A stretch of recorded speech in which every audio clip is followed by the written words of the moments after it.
Science tells us that decisions made in moments of anger have a much higher chance of being wrong than decisions made in normal situations. This is because at that time our brain works through emotion, not through careful reasoning. That is why the philosopher Aristotle said, anyone can become angry, but to be angry at the right time, for the right reason, and in the right amount. That is true skill, but the real question is, have we truly achieved that skill? We often fail to realize how a moment of anger can destroy relationships built over many years, or how one emotional decision can change the direction of an entire life.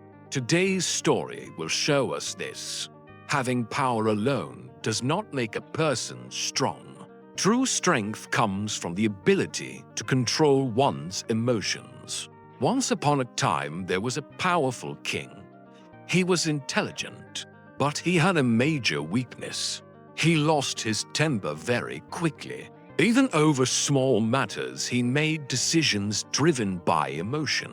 Many times, people received harsh punishments for minor mistakes. One day, the king's childhood teacher arrived in the kingdom. Years ago, this very man had taught the king not only lessons from books, but also lessons about life. The teacher was invited to the royal palace for dinner. That evening, they sat together eating and talking about old times. Suddenly, a fly fell into the king's soup. Seeing the fly, the king immediately became furious. He shouted angrily, "What is this? A fly in my soup? How can you be so careless?" The servant, trembling with fear, replied, "Your Majesty, there was no fly in the soup when it was served." But the king's anger did not calm down. Seeing the situation, the childhood teacher spoke gently. "Your Majesty, please think for a moment.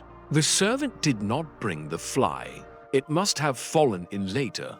The king replied irritably, "Teacher, you don't understand. Even small things like this ruin my mood." The teacher smiled softly and said, "Your Majesty, the fly did not destroy your peace. Your reaction did. One who cannot rule over his own emotions can never truly rule over anything else." These words made the king fall silent for a moment. Then the teacher continued, "Decisions made in anger or extreme joy are often wrong. Before making a decision, give yourself some time. Do not let emotions control you. You must control your emotions," the king said in a low voice. "But I try. Yet I still cannot control my anger," the teacher replied. "Because you have never practiced control.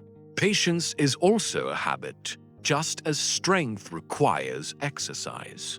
Controlling emotions also requires practice." These words left a deep impact on the king's mind. In the days that followed, he learned to pause before reacting.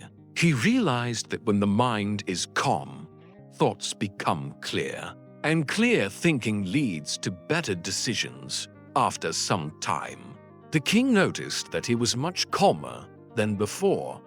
Making decisions in court became easier. People began to respect him more than they did earlier. Not only the kingdom, but his own life became more peaceful and happier. One day, the king went to his childhood teacher and said, "Your words have changed my life. Now I understand. True strength is not in anger, but in control."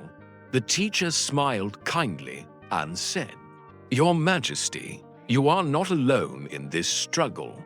Many people cannot control their emotions and act under emotional pressure.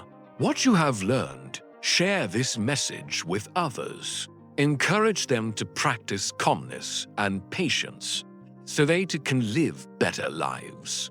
The teacher paused and then added, "It is very important to understand that anger, happiness, and sadness, these emotions come and go. They are a natural part of life, but we should not be swept away by them. Instead, we should remain calm and patient so that we can guide our own lives, rather than being driven by temporary emotions." These words left a deep mark on the king's heart. The story does not end here, because this lesson is not only for a king, but for all of us. If we observe our lives carefully, we will see that in this pressure-filled world, we easily get caught in stress and anxiety. But by becoming aware of our emotions and learning to control them, we can take charge of our emotional responses and bring positive changes into our lives. Emotions are natural and unavoidable, but when we react without thinking, they can become harmful. Acting in haste under emotional influence often leads to regret later. Therefore, the first step in emotional control is identifying our emotional triggers. Emotional triggers are things that make us angry or disturbed. They differ from person to person. These triggers can be events, memories, or even certain words or actions. For example, criticism may be a trigger for some people. They may become angry when criticized at work or stuck in traffic. Others may feel deep sadness when something reminds them of past pain or loss. To recognize our emotional triggers, we need self-reflection. When we feel emotionally overwhelmed, we should stay present in the moment and observe those emotions without judgment. Using mindfulness techniques, such as breathing exercises or meditation, can help calm us down. When facing a trigger, we should pay attention to our thoughts, feelings, and physical sensations. This helps us understand how we react and how we can change that reaction. There are also other ways to manage emotions, such as taking a short break, talking to a friend, or doing something relaxing. Most importantly, remember that emotions don't last forever. They come and go. By staying kind and patient, we can handle life's challenges without letting our feelings control us. And only then can we live a life that is free from regret, more fulfilling, peaceful, and balanced.